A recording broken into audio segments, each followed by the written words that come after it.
Hey guys, well, welcome back into September. We are here to record, but today I'm not going to talk purely about Hawks, even though they are starting to get into their camps. Had media day recently, so oh boy, it's going to be an interesting season. So, joining me today, I'm actually bringing in a new guest this time. His name is Jake. Jake, welcome to the show. Welcome to the studio. Haha. What's going on, man? Not too much, man. Thanks for having me. Oh no. Thank you. You are going to be the expert today. Trust me. So, just so everyone knows, Jake Peffer, follow him on Twitter. Reached out to him, said, "Hey, man, I see you're part of the Film Critics Association. I've always wanted to talk about movies. Do you want to jump on a podcast?" And he said yes. And Jake, you're here. This is amazing. I never get a yes. Well, I'm glad I could be your first. So go ahead and tell us a little bit about yourself. And let it be Atlanta knowledge, movie knowledge, sports, diehard fandom, whatever. Oh, yeah. Well, I'm 26, about to be 27 in a couple months. I live in somewhat metro Atlanta. It's actually Dallas, Georgia, so a little bit further out. But I live out here with me and my wife. Basically been a pretty big movie watcher since I was about 10, 11 years old. Got into reviewing movies probably in high school, like late high school, and have kind of carried on that tradition ever since. I've just really gotten into film, TV shows, the entertainment industry for the most part. And I write for a UK-based movie site called flickeringmyth.com. So I do some reviews and a few news stories for them every so often. Kind of been slacking on it a little bit here lately just because I have another job that I have to attend to on a daily basis. But besides that, yeah, I mean, I'm just a pretty big movie fan, definitely a diehard Atlanta fan, whether it's Falcons, Hawks, Braves.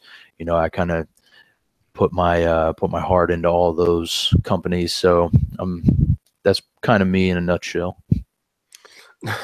Sounds like a good nutshell. I for one am excited to have you on here. Hopefully we can get you back for future episodes. So let me ask, you talking about your diehard Atlanta fan, how should the Falcons have won that last game against the Lions? With that thing that happened at the last minute. I mean, the way it went, I guess technically they should have won, just because that's how the rule is stated and everything. But I mean, letting them get basically right to the end zone is not the way I would have liked it for it to have gone. But I mean, a win's a win, whether it's on the last yard or the first yard. They did a good job at, I guess, putting their foot down there at the end and making sure that they didn't let the guy get over the line there. But yeah, I mean, it was a tough game because I unfortunately couldn't watch it live, but watching the replay of it, they played a good game, but they definitely had some mistakes that they're definitely going to have to fix if they want to stay strong for the rest of the season. Yeah, man, it's kind of nerve-wracking because this is, I want to say, the second game, first one being the Bears game, where it was right at the goal line and it came down to a decision kind of similar like that. Yeah, very similar. They also had one game in between there where they played the Packers, but they actually looked really good in that game. That one was their first one at the new Mercedes-Benz Stadium. So they Beautiful did stadium. Go ahead. Sorry. Oh, no, you're good, man. I haven't been there yet, but that's all I've heard about it. But yeah, they put their foot down really well against Green Bay, but it seemed like against the Bears and the Lions, for whatever reason, they just needed that last-ditch effort at the end to come away with the win.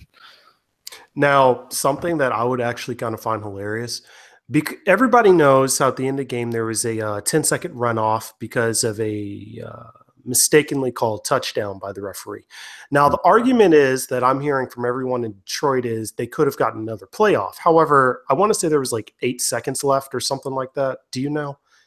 Yeah, apparently it was 8 seconds, and the reason they do the 10-second runoff is because by the time they're done, yeah, looking at the review and everything, there's just not going to be enough time for them to even, get back to the line of scrimmage and try to get off a play. I mean, they could maybe get it off with like a second or two, but even then, you're rushing so much that you're probably going to end up losing anyway at that point. Yeah, or someone might get a false start. Yeah, that could easily happen, or somebody could be offsides just because everybody's rushing. Yeah, I've seen a game like that in the past. I want to say involving the Buccaneers and the Rams, where a 10-second runoff because of a super late injury at the end of the game basically caused that the Buccaneers couldn't get a field goal out, and that's how they lost the game. But it'd be really funny to me if, in order to argue this, is if they just got like everybody kind of like in the exact position that they were in. I mean, like put Golden Tate on the ground. Like I'm talking about like CSI exact positioning, be like, and go, and see how fast they could have done it. That would have been interesting. That would have been funny. Yeah. I don't know, but the Falcons are 3-0 as of this recording, and looking good. And are they the best team in the NFC? As of right now, yeah, because the only 2 undefeated teams in all of football right now is just them and Kansas City. Yes. Yeah. So, yeah, they'd technically be best in the NFC as far as standings go. Huh. Well. So do you have a outlook kind of for the rest of the season? I know it's we're only 3 games in as of now. Thinking the offense will pick it up on the road, hoping that defense comes together. What do you think? Because I know virtually nothing about football. I mean, if they can kind of do what they did in that game against Green Bay, that's what they need to do in pretty much every game for the rest of the season, because they were able to make Aaron Rodgers and the Packers as a team just look like they didn't really even know what they were doing. And they've kind of had their number for the last few games, because they blew them out in the NFC Championship game earlier this year. And then I actually had the pleasure of going to their regular season game last year, which was a little bit closer, but the Falcons were able to seal the deal with a last-minute touchdown. But I mean, I don't know what it is specifically about them against Green Bay. It seems like they need to, if they could play like that every game, then I think the rest of the season is definitely going to look pretty bright for them. Does it worry you that, now I could be incorrect here, were all 3 of those games at home or were they on the road? I know 2 of them were at home. Was the first regular season one?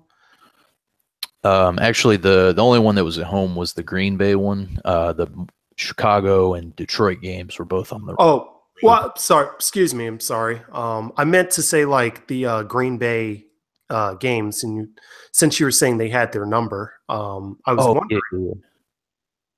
Yeah, they were all actually at home. So I'm pretty sure the last game they actually went out to Green Bay. I think the Falcons lost that one, but it seems like at home they are definitely doing a good job at maintaining that team and definitely showing them, I guess, who's boss. That's right. All right. Nice. That's what you got to do. That's what you got to do as a team. Make up for the Super Bowl last year. Get over the Super Bowl blues. Yeah. Please help us. Please help us, the city of Atlanta, because that was rough. Oh, that was real rough.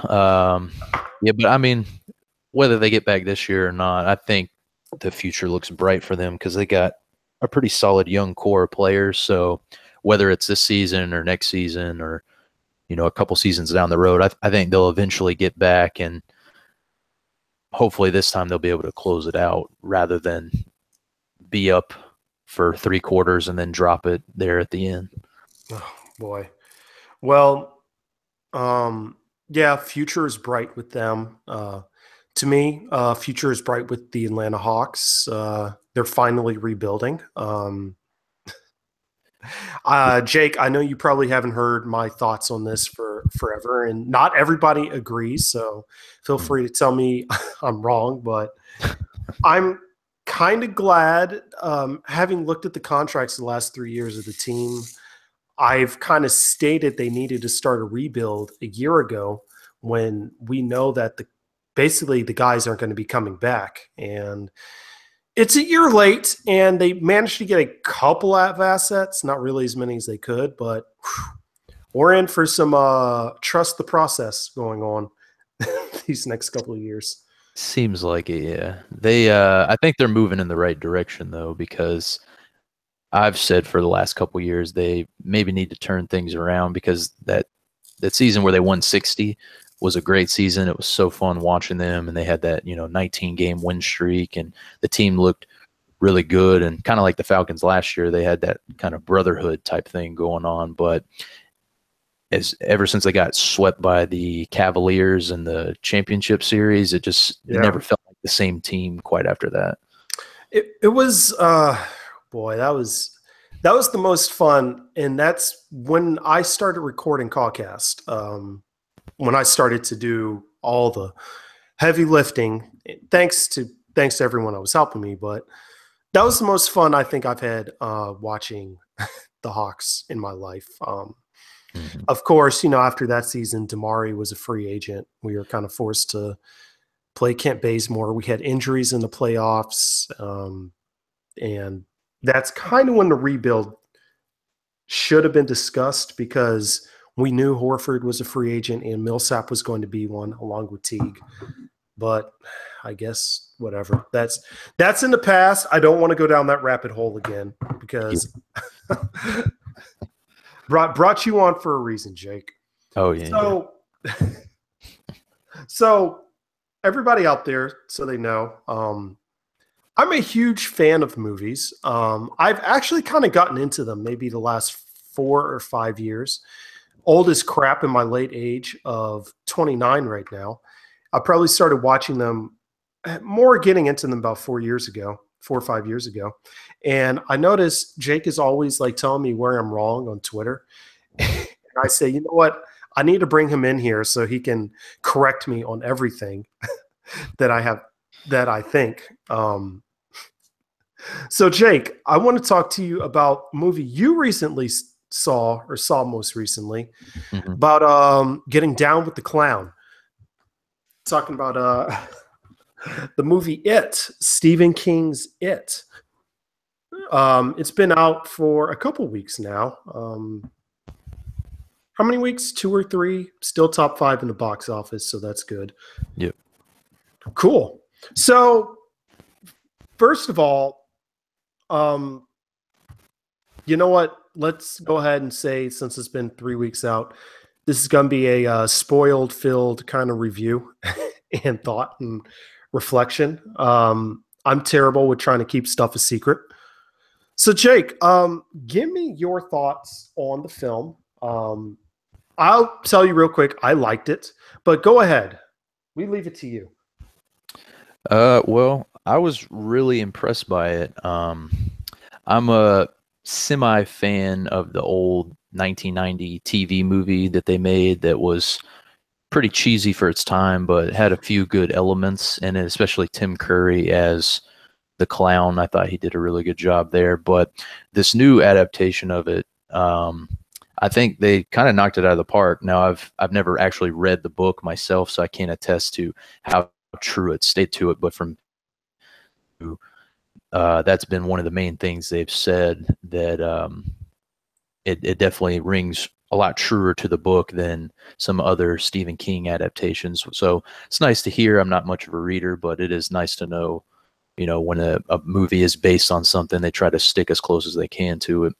But as far as the movie itself goes, I mean, it's probably one of the better horror movies, or thriller movies, whatever category you put it into, of the last few years, because I have to say I haven't been a huge fan of a lot of horror movies that have come out here recently, but this was one that definitely had me on the edge of my seat for most of the runtime. And wherever they found these kid actors to play the kids in the movie, I think they did a great job there because I guess there's seven of them. All seven of them did a really great job, and they're definitely the standouts of the movie outside of Bill Skarsgård as the clown, who also did a very good job.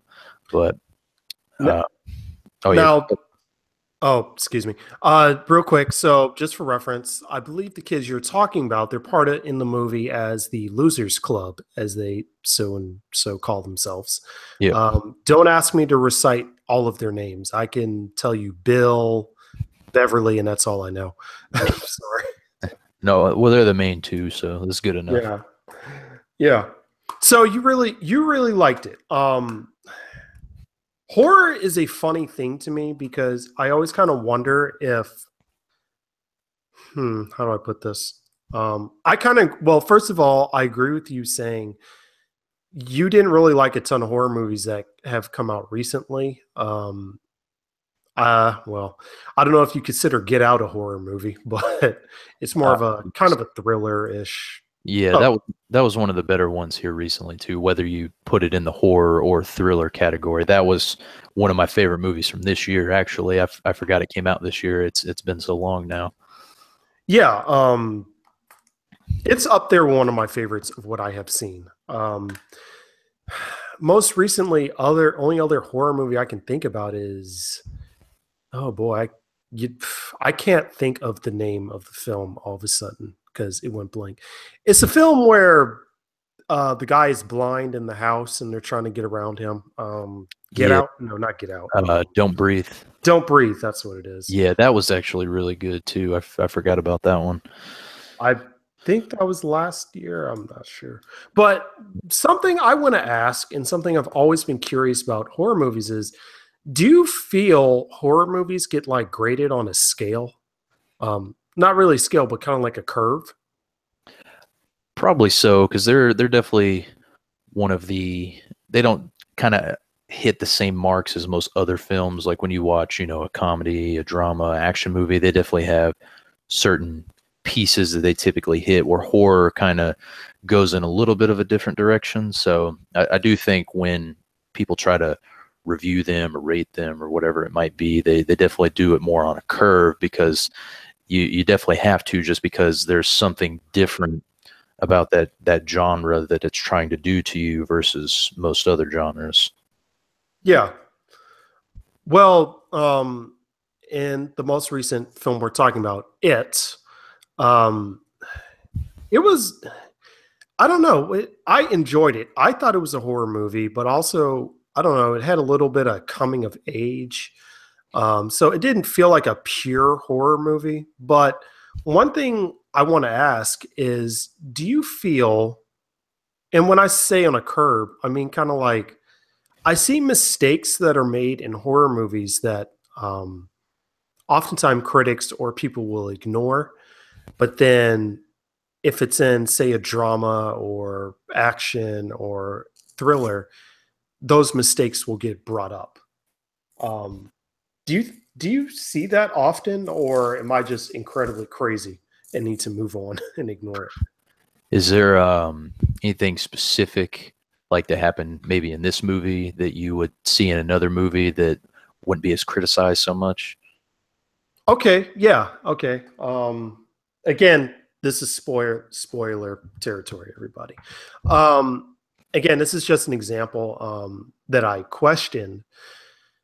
So there's was okay, and maybe I don't know this. Was there a real definition of Pennywise's power ability in the film?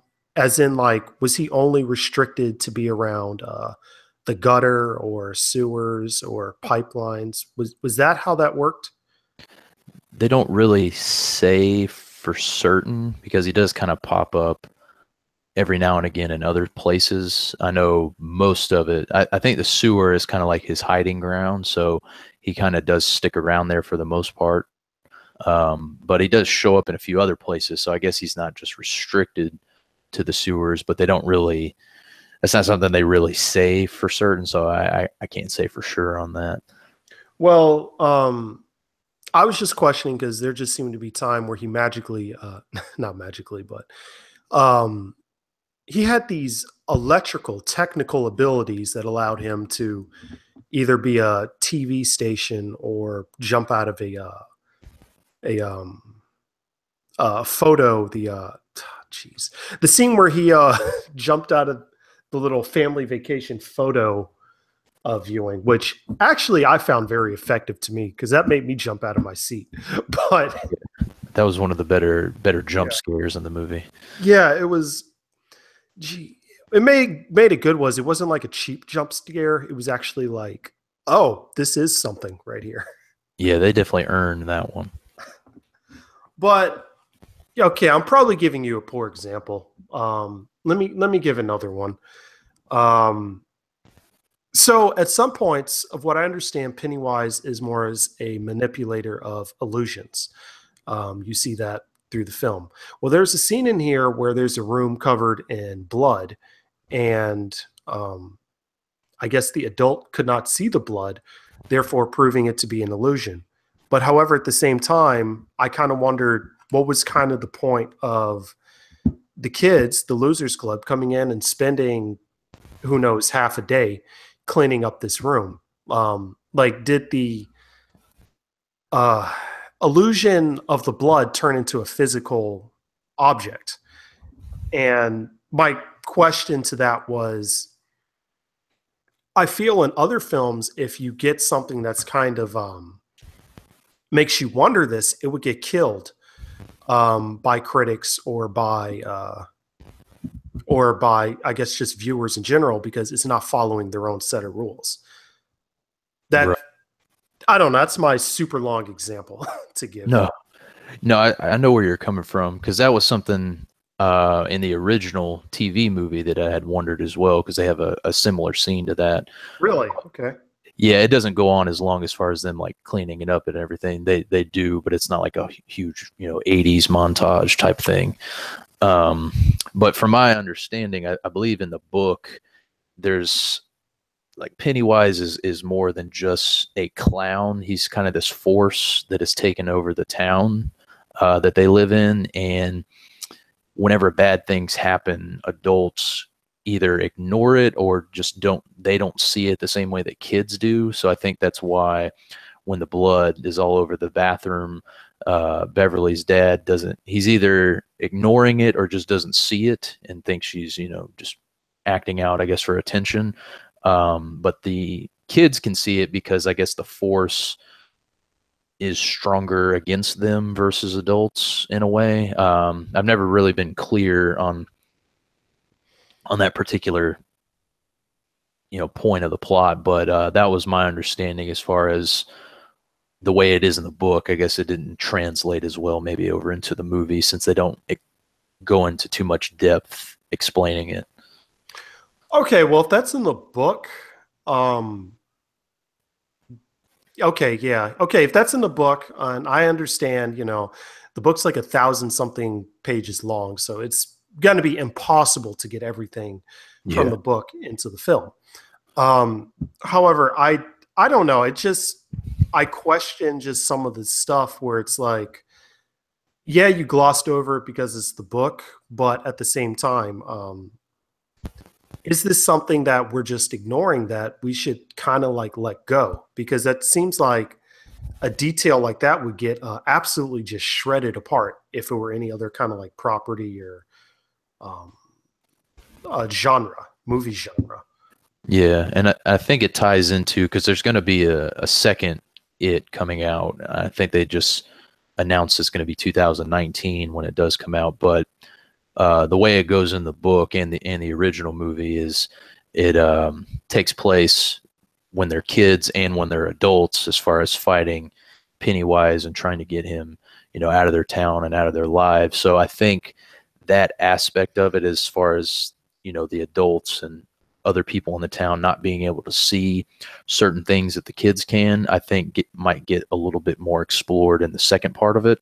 But I guess that's just up to the director and everybody if they want to go that route. So that might be why they kind of, you know, alluded to it here, and maybe they're just setting it up for the future. But it could have been something that, you know, they just had to put in there that they didn't really, you know, put too much time or effort into. Yeah. Okay. And again, this is, I mean, I had to acknowledge this is a Stephen King world, so obviously some things aren't going to go as you would think. I mean, it bothered me, but at the same time, I had to keep telling myself it's a Stephen King world. Like, I could kind of go either way with it. Like, for instance, the bully that disappeared, and it didn't seem like any of his peers really cared. Yeah. In a normal world, you know, that would never happen. Like, people would be like, what happened to my friend, blah, blah, blah. But I have to keep telling myself it's a Stephen King world. So, because I've heard a complaint on that from a friend of mine that saw it, and I'm like, I could see the complaint behind it, but I don't know. I could go either way. But one thing that's in Stephen King movies that to me is kind of a trope in film, and love to get your opinion on this. Yeah. Movie bullies. Mm-hmm. How come movie bullies seem to just be like straight up like terrorists or like I don't know. Yeah, they're all pretty psychotic in his movies for some reason, and I don't know if maybe that's just how he sees, you know, bullies or you know, teenagers that are that way, or maybe he grew up and that was just kind of the people in his town or something. I'm not sure, but it does seem to be a trend in a lot of his books and movies, because it's the same bullies that are in Stand By Me. It's the same, you know, pretty much any of his properties that take place around kids. It seems to be like they just have some kind of mental issue that they just don't really explore, but there's definitely something going on there, but I'm not sure if that's just him or that's just the way he writes his bullies. So, I mean, it could be a number of things, I guess. So it is the same bullies in the book Stand By Me? Well, I meant the same in terms of the way they act. Oh, okay. Okay. I mean, because if you look at it, really, it is kind of Stand By Me, but with a killer clown in it. Okay. Gotcha. Right. Huh.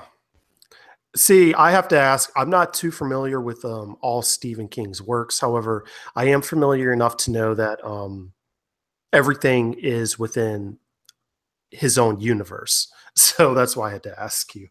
Yeah. Okay. Huh. Okay. Well, all right. So anyway, I don't know. I just had these kind of nitpicky kind of thoughts on it. But overall, like you, I enjoyed it. It was fun to watch. It was kind of like, to me, it was adventurous. It was adventurous, no matter how crazy it got.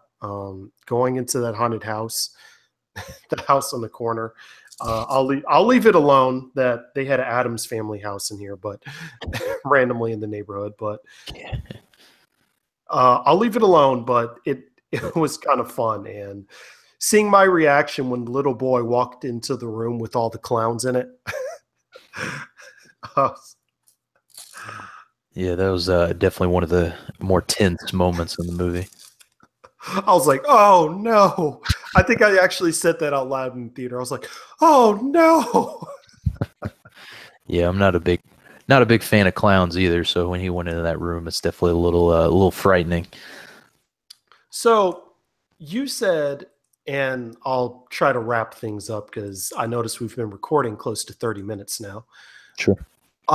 You said that you are familiar with the Tim Curry miniseries, the TV movie. So what are some of the differences between, I guess, Bill Skarsgård and Tim Curry, and then just like other differences within the series compared to the film? Well, one of the bigger things is definitely the look, because in the miniseries, Tim Curry looks more like your everyday clown you would maybe run into at like a birthday party or something like that. So since the technology back then wasn't as advanced as it is now, he really had to sell his performance a little bit more because he didn't really have a whole lot to work with. Where I felt like with this new movie, Bill Skarsgård still gave a really good performance. He was definitely very menacing, but they do a lot of stuff with his character that are more special effects that definitely give them a little bit more of an advantage, I thought, because that kind of takes his performance and elevates it more. Where since in 1990 they unfortunately didn't have that technology, Tim Curry really had to kind of step up and be a little bit more frightening and on his own terms. So that was definitely one of the bigger differences as far as their performances go. But both of them, I thought, do really great jobs, and I was definitely surprised to see somebody like Bill Skarsgård, who hasn't really been in a ton of movies or shows, and might not be all that well known, just kind of step up to the plate and knock his performance out of the park. And I think I don't know if anybody's interviewed Tim Curry or if he's even seen the newer version, what his reaction would be to it, but I feel like he would have pretty good things to say about it for sure. Now, I feel like I've had a fever dream watching the Tim Curry movie adaptation of it. I've only seen small bits and pieces, but as you say, he was kind of like more, would you say charismatic? It seemed he had more, lines, or maybe I can't think of my words correctly. But definitely your mention of the whole CGI-ness addition of CGI definitely helped out. The whole effect they had with his teeth, or how he was able to move around, definitely affected it. But as you say, for anyone listening, Bill Skarsgård was also incredibly creepy and really well in the film. And I wonder if him being like his height, because I believe he's like actually really tall in real life, like 6'4" or something like that. Yeah, so I wonder if that also added on to that, which was something I noticed. Yeah. Cool. And geez. Okay, my last little thing before I just wanted to thank you for this is you didn't get offended or you didn't feel hurt when you saw the kids threatened, because every other film I've seen with child violence, let it be Hunger Games or whatever, they shied away. Here, they don't take the camera off. That didn't hurt you? No, actually, I appreciated that because kind of comparing the original to the newer version, the whole gutter sequence where Bill's brother loses his little toy boat and goes try to get it back from the clown. They definitely take it up another notch in the newer version, because in the original one, when he goes to grab it back from Pennywise, you just see Pennywise kind of come up with his fangs and everything, like he's going to eat him basically. And it's kind of frightening, but it's a little cheesy at the same time. Whereas in this new version, like he just rips his whole arm off and then does like a little Inspector Gadget thing where he extends his arm out and grabs a kid and pulls him down into the gutter. So it's definitely a little bit more terrifying this time around, just because I think they were willing to go that extra mile, whether it was adults or whether it was kids, getting into violence. And I kind of appreciate that because, movies like the first Hunger Games, for instance, they definitely had a little bit too much shaky cam where you can't see anything really going on. So just to avoid the child violence, even though it's a movie about kids killing each other. So I definitely liked that aspect, that they weren't afraid to shy away from that kind of stuff. Two comments right there on that. One, I think you just showed your age a bit. I don't think younger viewers know what Inspector Gadget is. Probably not. And two, man, I felt so bad watching that scene. I was like, oh no, Georgie. And I was like, but at the same time, I was kind of like, man, Georgie, come on. Why come on, kid. Don't. Yeah, I mean, you can't help but feel bad for him, but at the same time, it was just nice that they didn't just, they could have easily just had him get dragged down into the sewer and then just went away from it, cut, go to the next scene. But they definitely didn't shy away from showing everything there, and I just, when movies are willing to do that, I kind of appreciate it a little bit more. Yeah. Yeah. Well, I had a fun time talking to you on this, Jake. Yeah, same here, man. Hopefully, we didn't we at the CawCast community or whatever we want to call this show in the future don't scare you off. We're still running untitled. If you could think of a good title, let me know. But yeah, thank you for coming on, and everybody, thank you for listening. And Jake, any last words? Like, where can people find you, and anything else? You can follow me on Twitter. My Twitter handle is just the letter J underscore my last name, Peffer, Peffer. Usually on there, I just kind of talk about everything, a lot of movies, a lot of sports, whatever the new trend is for the day. Typically talk about that kind of stuff. So you can definitely follow me on there. And then, like I mentioned before, I do some reviews on flickeringmyth.com. Which is kind of becoming a bit more popular as far as movie and TV sites go. So definitely check that out and check out some of the other guys' work on there too, because everybody on that site definitely does a really good job. Fantastic. I will definitely have to ask you about another movie, either you plan on seeing or you see, or a TV show, so I can talk to you on that. Yeah. Anyway, thank you all, and we are out of here.